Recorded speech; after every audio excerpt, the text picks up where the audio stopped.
I'm Carol Cohn, and welcome to Purpose 360, the podcast that unlocks the power of purpose to ignite business and social impact.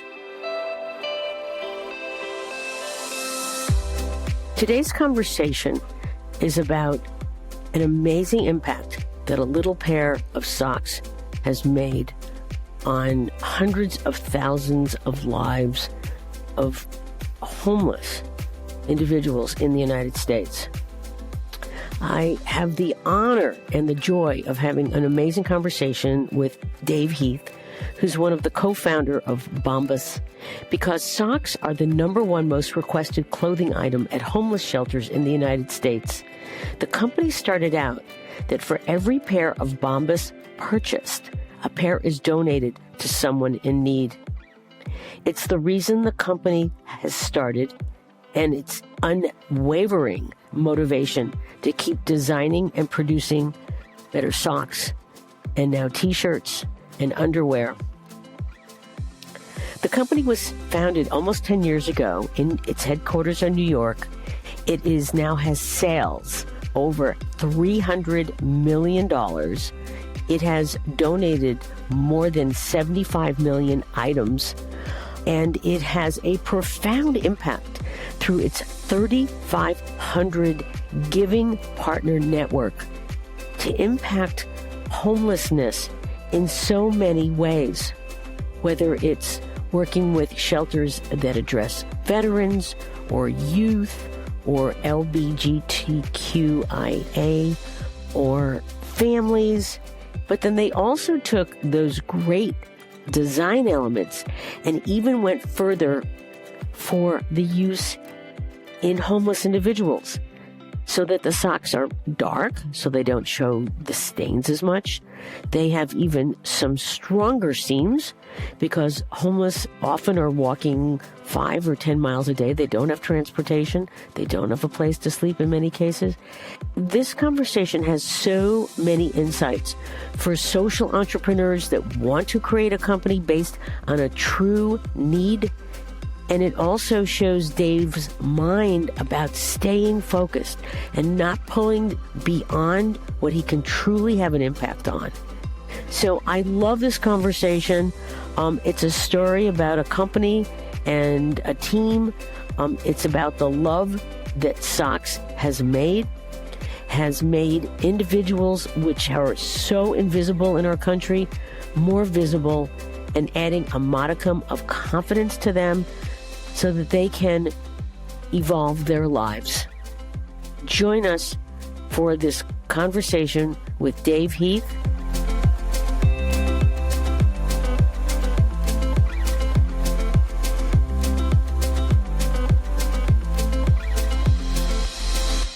First, welcome to the show. Thank you very much. I'm excited to be here. And also, this is really special because Bombas was founded in 2013. And so the company has a very exciting anniversary coming up next year. So we're going to get to that near the end. But let's just start with the beginning.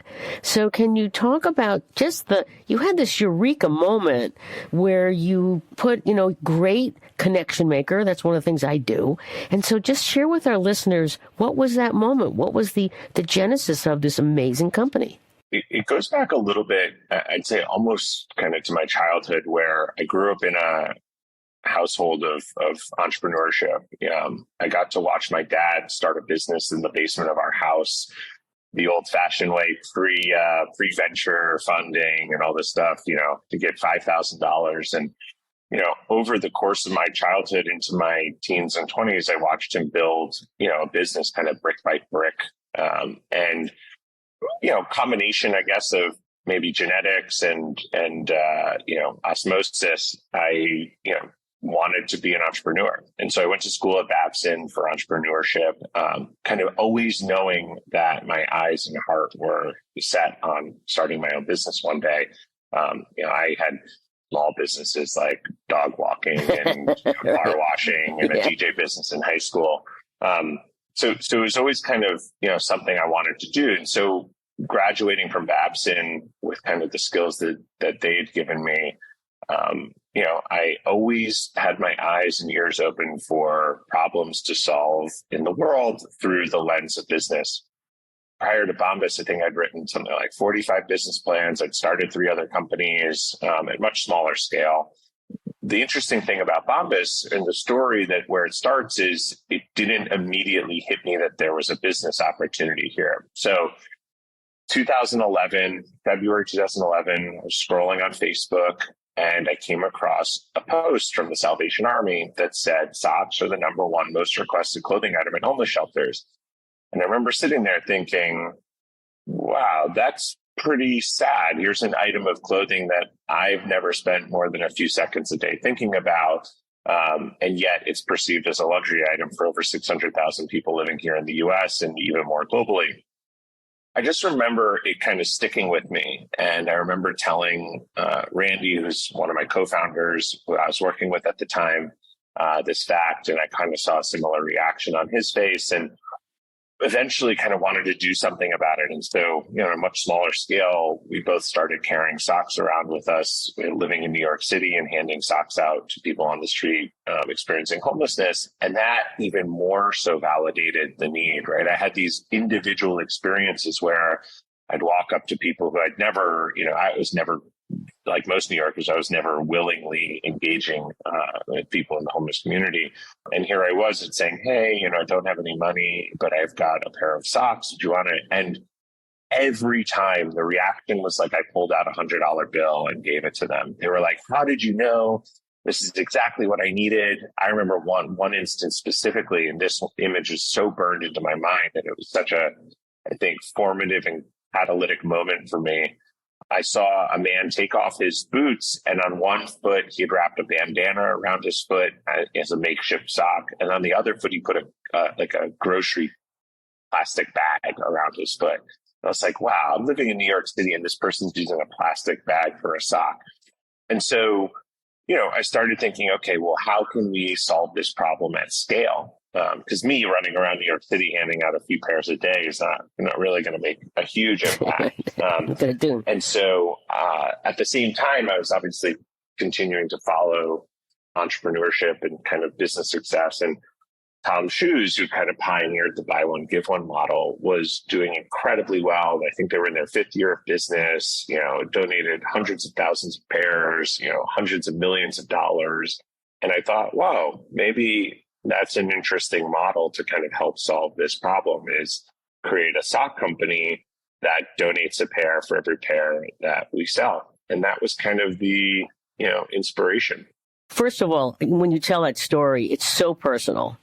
And I think that's one of the great foundational elements to be an entrepreneur. And I love your background. I'm a 3rd-generation entrepreneur. So I do what I do with connection making. And then Tom's at the time, they were purpose company. I mean, everybody was going, oh my, it was kind of like when the Body Shop, launched, 2 decades earlier. Everybody would talk about Anita Roddick. And Tom's was everywhere, like, oh my God, look at these shoes. Because their shoes weren't exactly like the most attractive, kind of like Rockport in the early days. But it had such an amazing real story. So you and Randy, you're talking about this. But what was that moment where you and Randy said, we're going to do it? We very quickly early on realized that we would want to maybe start something together. And so we had already kind of built up the muscle memory, as it were, to, when we see a problem, should we put it through the lens of, is there a business opportunity here? And so, we heard this idea in the beginning of 2011. We started ruminating on it. We started saying, okay, if we want to have real impact, we want to donate a lot of socks, well, we'll need to sell a lot. And if we're going to sell a lot, we'd have to create something that, is either the best product in the marketplace or something that feels differentiated from anything else that is out there. In the following kind of, year and a half, leading up to the launch in 2013, we went to the stores and tried every pair of socks on and tried to understand what separates a, low cost commodity product like, Hanes for the Loom, less than $1 a pair, from a pair of smart wool, hiking socks that are $32. We tried to understand what the difference was. And as we started to kind of go through the development process, we realized that there was actually a tremendous amount of technology and innovation happening in the premium athletic side of the sock market that was never making its way to the mass market side of the consumer products. And so our process was, okay, why is that? And, these products, even though they're designed for athletes and marathon runners and hikers and skiers, have features that actually make everyday comfort, that much better. So that was kind of our product thesis, was take the technology and innovation found in high performance athletic socks and bring them, to a package and design that felt approachable for, a very broad mass market type of consumer. And so we worked on that and iterated the product for over a year and a half. And, we were still working our day jobs at the time, kind of all moonlighting this process. And then we found ourselves, we said, okay, we have this mission that we know there's a need for. We have this product that we think is really great. We've given it to our friends and family. They think it's really great. We've handed it out to strangers at the gym and, on airplanes, and people that we, would just meet along the way. And they would all tell us it's great. So, we had this, validation moment where we're like, okay, like here we are, let's go and do this. And again, you think back, 2013, there weren't a lot of direct-to-consumer brands, that were selling direct through their own websites at that time. So we didn't have a ton of proof points to say, okay, this is, how we should do it. But we came out of the digital world, kind of, a media company that we worked at before. And so, and Randy's an incredible storyteller. And, one of our other co-founders, Aaron, is a great creative. And so our skill sets have lended ourselves to say, okay, let's go do this online. We think this is the future. And, socks as a category, it's just a small product. It hangs on a shelf. In the retail environment, it's a low cost item. So it doesn't afford the ability to tell deep, enriched stories the way that the internet does. And that kind of leads to some of the videos and stuff that we did. But we thought, okay, the hypothesis was, we got this great mission, we've got this great product. If we can find a platform by which we can tell the world about, the impact of this product as well as the benefits of this product, maybe that will lead to some success. And so we launched on Indiegogo in August of 2013. And you had a very interesting response because you weren't expecting a lot. What was your response in Indiegogo? Yeah, I mean, when I think it's also important to note that, when we decided to move forward with Bombas as a project, I don't think any of us had delusions of grandeur. I think we were like, this seems fun. It seems interesting. Maybe we can have some impact in the community, but, how big can a sock company really be? So we went out with very low expectations. We were trying to, raise $15,000 in order to place the first production run. And so we said, okay, Indiegogo is an interesting place, right? We didn't raise any money from friends and family. We wanted to bootstrap this thing. And so we said Indiegogo crowdfunding seems like an interesting way to tell our story and gauge whether people care about this. And so we put the site live in August of 2013, and we did over $24,000 in our first day. And we went on to do over $150,000 in the month that we ran the campaign. So by the end of the campaign, we were like, oh my God. Oh my God. Oh my God. This is far more successful and interesting than I think we had thought it was. Maybe we're really hitting a nerve on the mission and a need on the product side.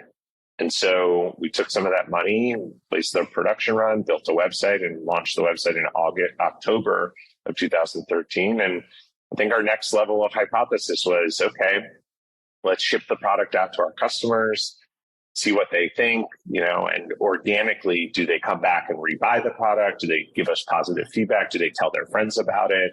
And following October, once we set the site launch, we continued to average about $100,000 in sales every month. through kind of the beginning of 2014. So let's take a step back, because I think our listeners, I mean, I hope everybody knows you, but if they don't, can you just talk a little bit about your name? And then also just how it works, because I love the fact it's you make commitments like within 12 months, I will make this, there will be a product. If you bought 1 or 10 or whatever, it's going to go out into our network. Explain simply how it works, but also the name, because it's about bees and hives. Bombas is derived from the Latin word for bumblebee. And the reason that we ended up landing on this is because bees are naturally altruistic animals. They work together as a hive, as a community, and no one bee kind of goes off and does their own thing, right? They work as a collective. And bees are also small, but they have a massive impact on the world. And we liked the kind of correlation between the idea that socks are small, but to somebody experiencing homelessness, that could maybe have a big impact on their comfort, on their dignity, on their daily life. And what we've learned, in the almost 10 years that we've been doing this, is that we've actually heard of stories where people have interacted with Bombas as a brand, and it's been a catalyst, for them to feel seen and then turn around and want to go, do something more with their lives. Or in aggregate of the, over 75 million items we've donated, we've heard from giving partners who have been able to save enough money to send kids in their community to college, or, buy, needed items, or provide, services to their community because they don't have to go out and purchase these products. And so that goes back to the model, right? Which is, most people don't understand that you can't donate used socks for hygiene reasons. And socks are typically a wear-through item. So, you and I will wear them until they get a hole, and then they go in the garbage. So it not only becomes the most needed item because people who are experiencing homelessness, right, they're typically walking everywhere. They're afraid to take their shoes off at night because they don't want someone to steal them. So all of this leads to major foot issues, especially if you don't have the correct pair of socks. And for any of us that have, visited a city and packed the wrong pair of shoes, or not wearing the right type of socks, you develop a blister, and, it can really ruin your day. Now these people, that's their main mode of transportation. So you imagine kind of foot hygiene becomes incredibly important.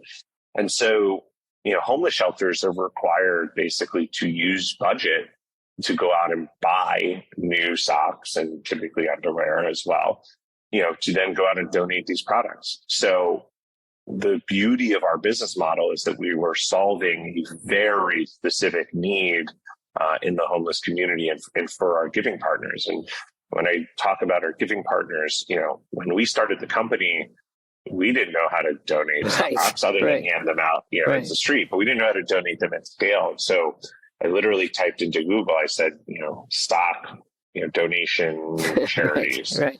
And I found this one charity in Cleveland, Ohio called Hannah Socks. And I called them and I said, can you talk to me about how this works?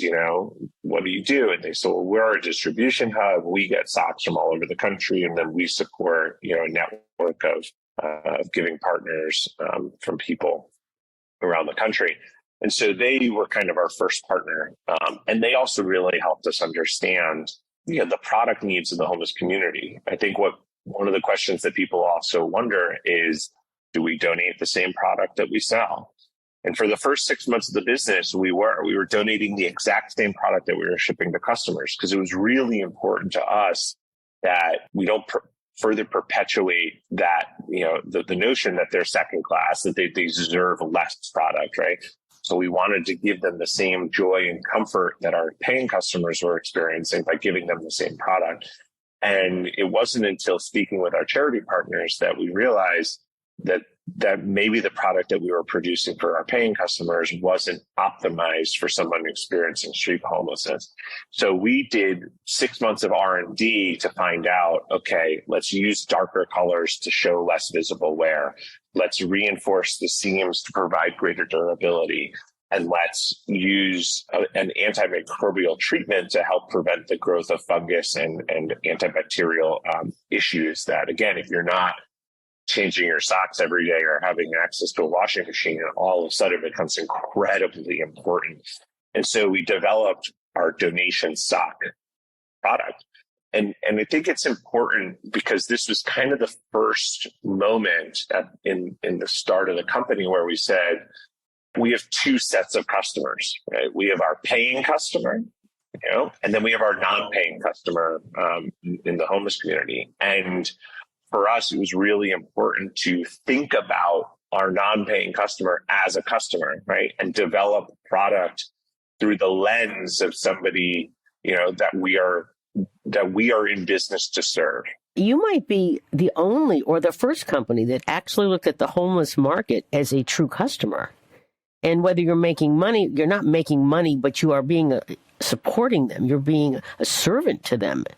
And again, listeners, you've got to watch their videos, because when you just see the authenticity of the interactions, whether it's Dave or Randy or just, someone on their staff, their team, interacting with a homeless person, giving them dignity.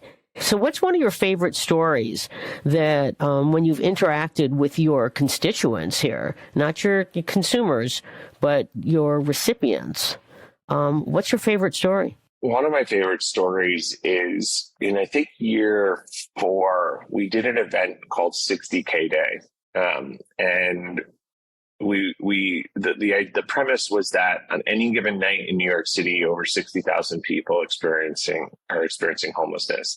And so we wanted to kind of get this message out, and we brought together 60 brands from PayPal and Gap, to some of our other direct-to-consumer friends like Birchbox and Glossier and, Harry's and Warby. And we wanted to give each of the 60 companies 1,000 pairs of socks and send them out to one of 60 shelters in New York to deliver those socks, so that we were giving 60,000 pairs to the 60,000 people experiencing homelessness on that night. It's just a way to kind of draw attention to, this issue that was happening in our own backyard, one of the wealthiest cities in the world. And Randy was interacting. Shake Shack was one of our partners there. And they had so graciously donated the food for the event, hamburgers, hot dogs, and hot chocolate.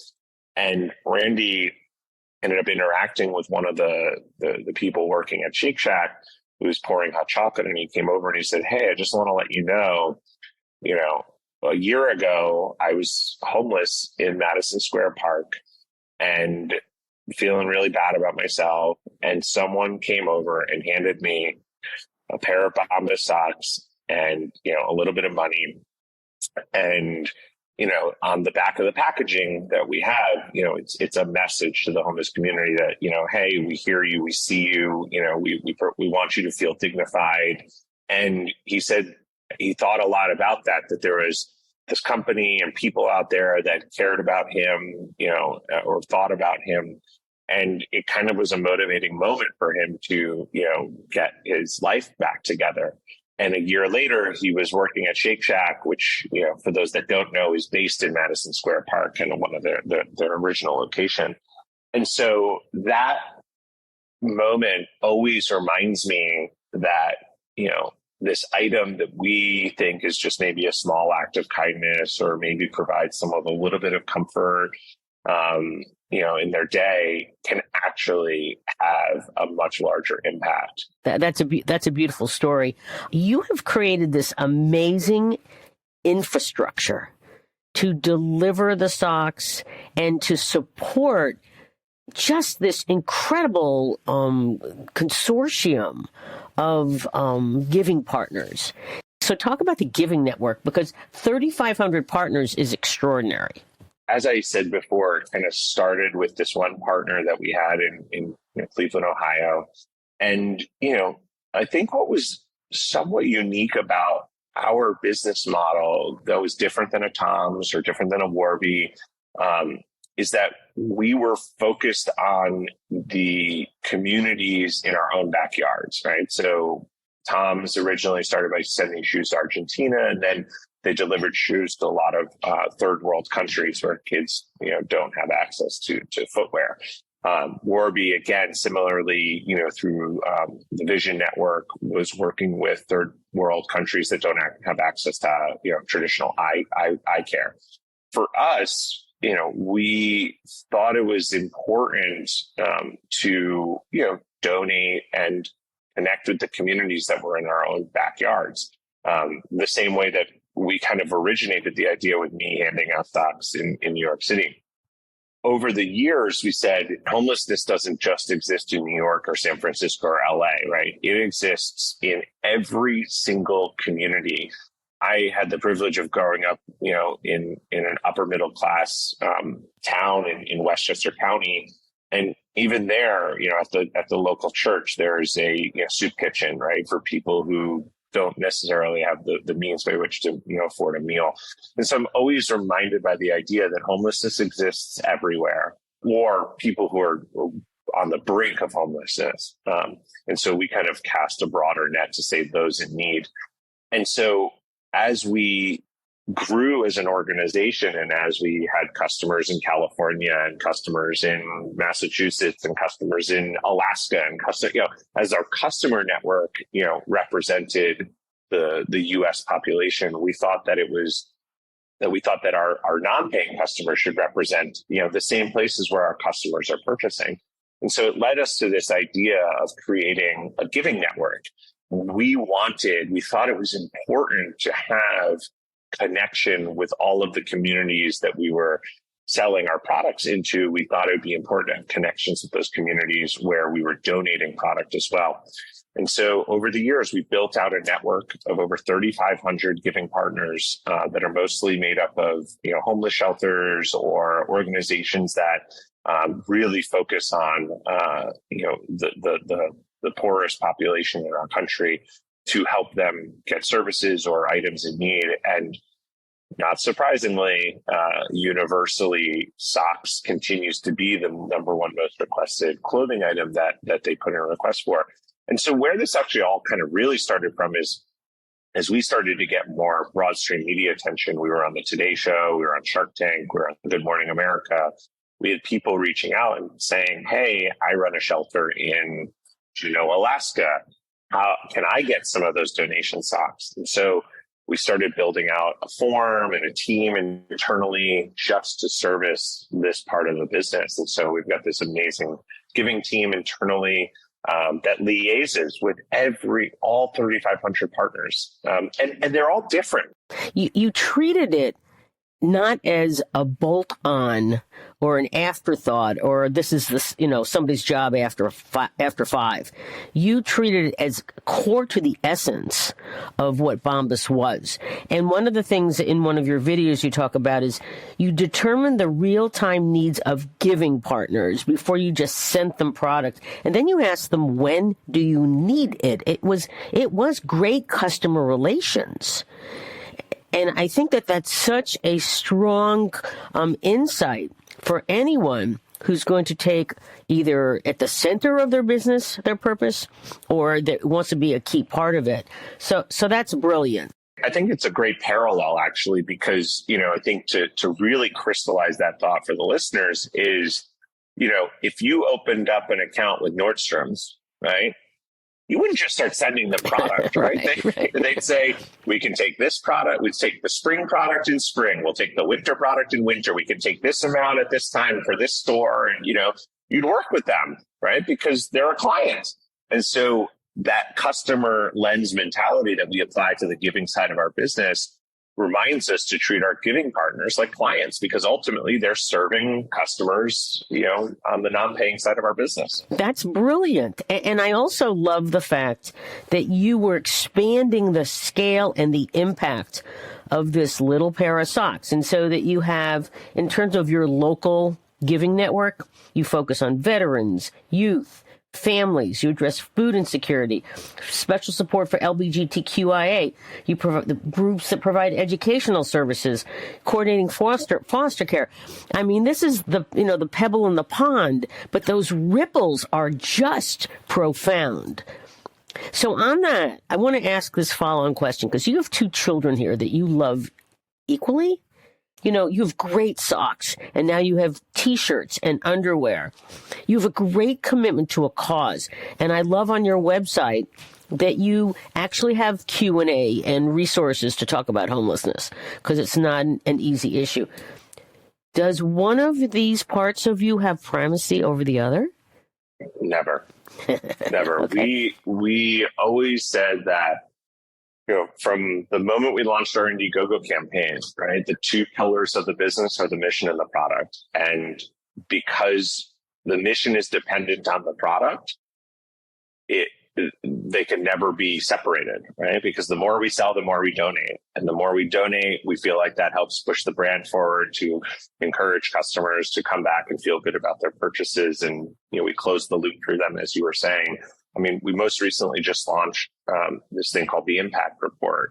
And for the longest time, we wanted to find ways to harvest the data amongst the 3,500 giving partners we have to truly understand the broad and local impacts that we were having, in these communities. And so rather than just put together some, PDF white paper and send it out, we built this microsite that, is animated and has interactions to, try to encourage, our customers to understand this is, the impact that you are having in your purchases is real. I want to give some of those numbers because in your impact report, 61% of giving partners say that working with Bombas has increased community impact. I love the 99% of your giving partners say that working with you has allowed them to increase their overall 99% overall impact in the community. That's that pebble in the pond that is so profound. So incredible kudos to you. Can you talk a little bit about the Black Hive and the Rainbow Hive? Because these are new collections. And again, you're extending, you're staying to the core, but then you extend just a bit with great wisdom. What's interesting about being an impact-driven company is, and one of the things that we learned early on was you can easily fall into the trap of wanting to do everything, right? Like if you have good intent, you say, well, of course, I want to cure cancer. I want to, solve climate change, all the kind of big ones.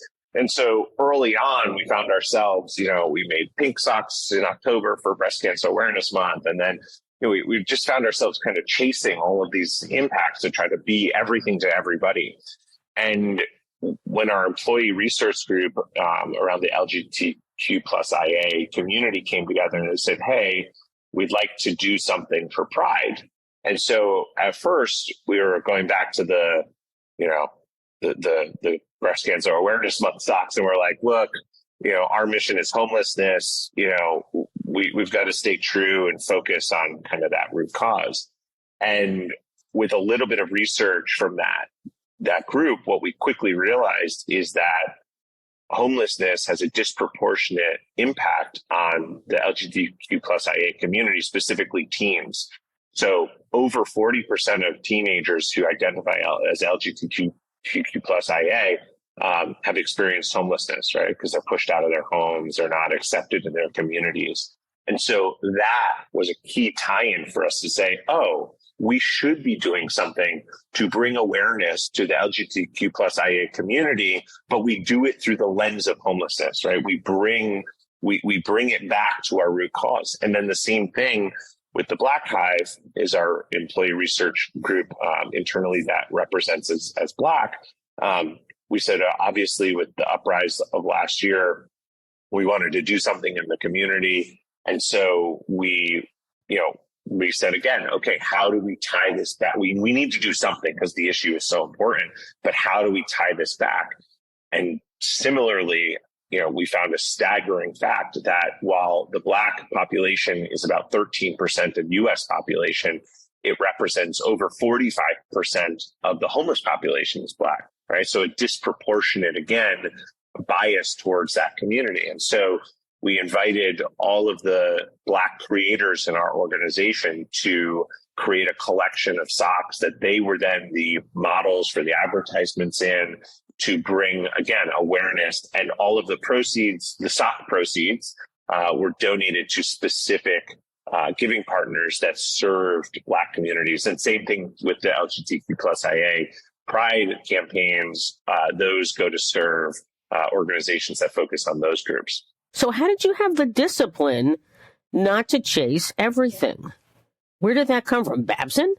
Did it come from your gut instinct? Where you have to be disciplined. You do, and it goes to the broader base, I think, of what, in talking with a lot of other successful entrepreneurs and mentors that have kind of built bigger businesses, I think the pretty common thread that all of them landed on at some point was focus, right? And focus is the key. It's kind of like a marketing 101, ideal, right? Which is, you can't tell 100 stories to the customer, right? So tell one story and tell it really well, so much so that the customer can then repeat that story.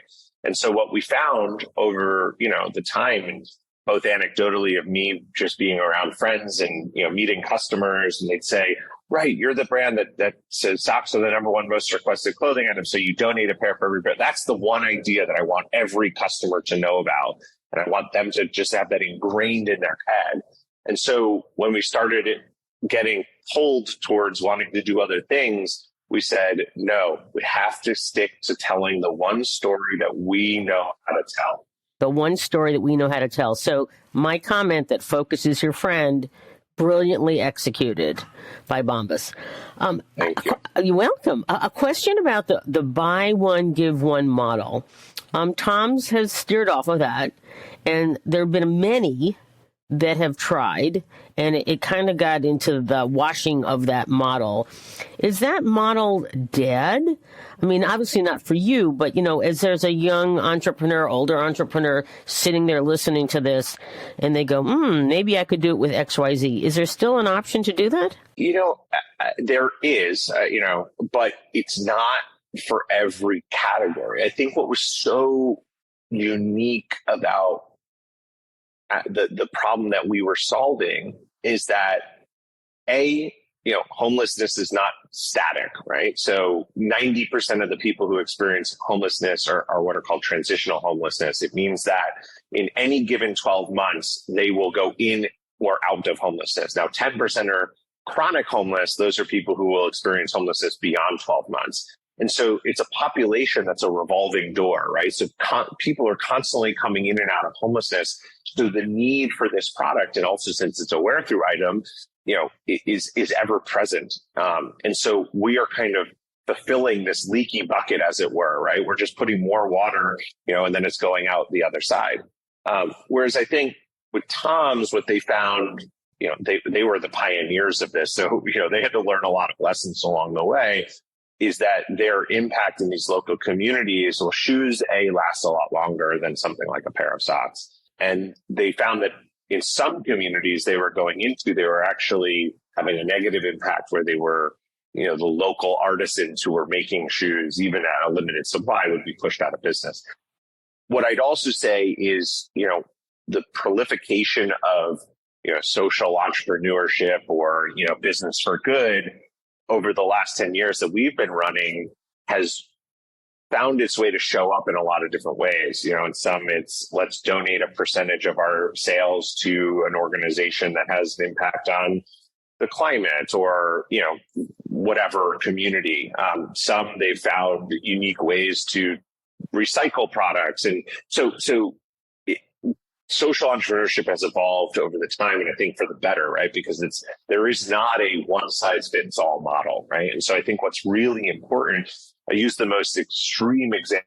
You couldn't start a car company and say, we're going to buy one and give one. The margin is like 5% on cars, right? It's right. super low. Mm-hmm. Whereas our product has a very high margin, and you get massive economies of scale by producing our donation product in the tens of millions, which we're producing every single year. That brings the cost of that product down, even though it's at the same quality of the product that we're selling. So, don't rush to think that, any one model, just because we did it and we're successful, it means you should apply it to whatever you want to do.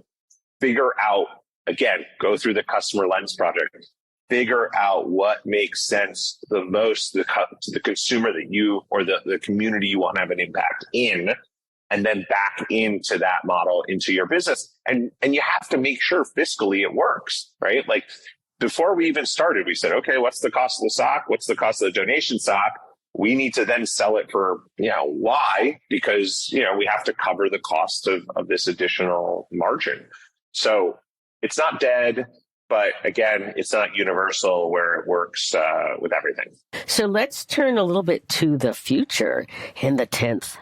So I know you do not want to, take the entire cover off of what you're going to do, but can you tease us a little bit about what's going to happen? And because everything you do is just good.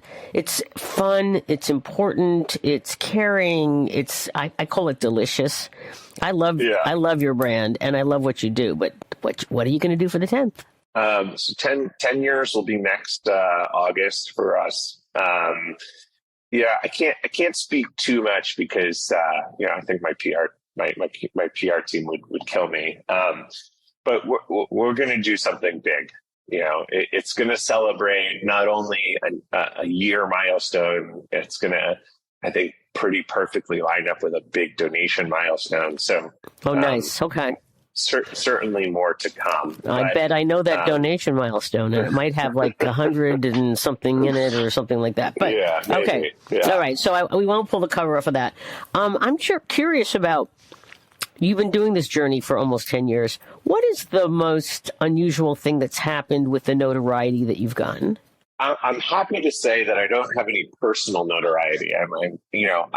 I think very intentionally, me and the other co-founders, we decided early on that we wanted Bombas to be the focus, right? Not us as entrepreneurs. I don't think this world needs to celebrate any more white men personally. So we wanted to keep the focus on the brand, on the impact, on the product. And so I think from the brand's notoriety, one of the things that has brought me a ton of joy, on the mission side, I think, to date, we've donated over 75 million items, and the stories that we hear back from our giving partners, I alluded to one before where, a giving partner was able to send kids to college as a result of not having to buy socks. And it's just one story, again, of 3,500 giving partners times 75 million items. I can't even wrap my head around the individual impact that we have had. But that brings me obviously a tremendous amount of pride and joy. I think the other side is, we've done things the right way. We've done things at scale. I think different than a lot of our other, direct to consumer peers, we didn't raise a lot of money. We raised $1 million of seed funding, after we'd done about $1 million of revenue. We'd raised $3 million after we'd done close to $15 million.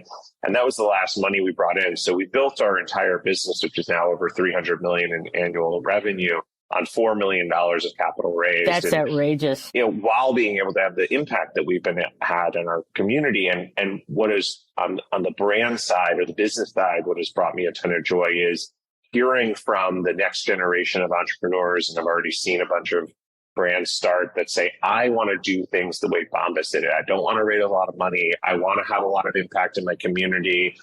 I want to treat our employees right. I think for the 5th year in a row, we've been named Fortune's #1 best place to work in retail. So looking back on what we've done, I know I can go to sleep at night and say, we did it the right way, right? We didn't compromise the product. We didn't compromise the mission. We didn't compromise our culture. We didn't compromise our customers. Your head's screwed on right. Your heart's screwed on right. It's just wonderful to see. I hate to end this because this is a wonderful conversation. And I just think that more and more and more and more people need to know the entire holistic way that you've put this business together, because it's very business oriented and it's very, very thoughtful. So is there anything else that we haven't covered? Is there an insight that you say, you've given a lot of insights, but just one or two things that you'd like to leave with before we have to say goodbye? The best advice I could give to, anybody, wanting to, start a impact driven company is find your superpower. And this is, speaks to both how you run your organization internally from a product standpoint, but also the mission side. And so we've gotten to a point, I think it was like year 4 or 5, we've donated 30 million pairs. And it was a number that like our brains couldn't even comprehend, right? We couldn't wrap our heads around it, but we've known that we've gone from, 0 to 1 million to 5 million, 10 million. Now we're doing 30 million. And we're like, wow, this thing is unstoppable. And the team, they started asking the question like, okay, well, what more could we be doing, right? We've kind of like done this sock donation thing. And we asked a lot of questions around, okay, should we go to Capitol Hill and create activism for homelessness? Should we open up our own homeless shelters? Should we address climate change? Because climate change is going to have an impact on homelessness, right? We kind of ran this very broad, almost impact brainstorming. And ultimately, what we came back to was the realization that we are really good at selling and donating socks, right? And it is a need that we have not yet fulfilled, right? We have an opportunity to then create underwear, which is the second most requested clothing item at homeless shelters, t-shirts, which is the third most requested clothing item at homeless shelters. The items that we all wear closest to our body every single day are the items that people in the homeless community, need to, rotate as much as possible, for hygiene purposes. So that entire exercise of saying, should we do climate change or homeless shelters or impact or one of these, lobbying, got us back to realizing, no, what we are good at is donating, is selling and donating socks, tees, and underwear. And that's how we continue to create our impact. And so, it's this idea of focus, right, that I've been talking about a lot throughout this podcast. It's come back to the thing that you are good at and just be really, really, really good at that thing. That's really, really super. So, Dave Heath, I know that we always do something for holiday for our clients, and we always like to donate to a worthy cause. But I can see what we're going to buy, and that's so easy. And of course, every time I put my Bombas socks on, I'm just going to think of this incredible conversation, but the impact that I am having, because I really feel that based on what you've created. I wrote down this little line, and I hope I haven't stolen it from you, but it's the love that socks made. I mean, you're providing love and visibility and taking about the invisibility of the homeless community. And you're doing it in such a concerted and focused manner. So thank you for coming on the show. What I will offer to you is that please come back next year on your 10th, and we can do a little bit of like, wow, that was an amazing idea. If that's okay, would you come back? Awesome. And say hi to Randy and your entire community. And thank you so much. This has just been a wonderful, heartfelt, and so strategic conversation. Thank you, Dave Heath. Thank you, Carol.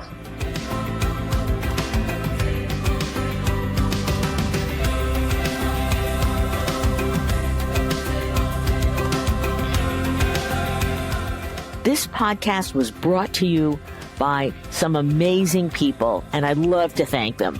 Ann Hundertmark and Kristen Kenny at Carol Cohn on Purpose, Pete Wright and Andy Nelson, our crack production team at True Story FM, and you, our listener.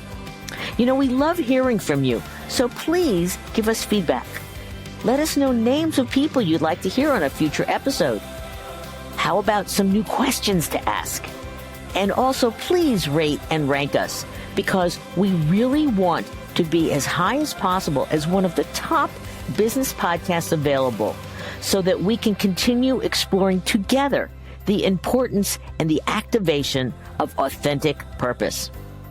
We all know every company, every brand, every not-for-profit must define their purpose, refine it, and activate it and evolve it over time so it has the greatest impact on business, growth, and society.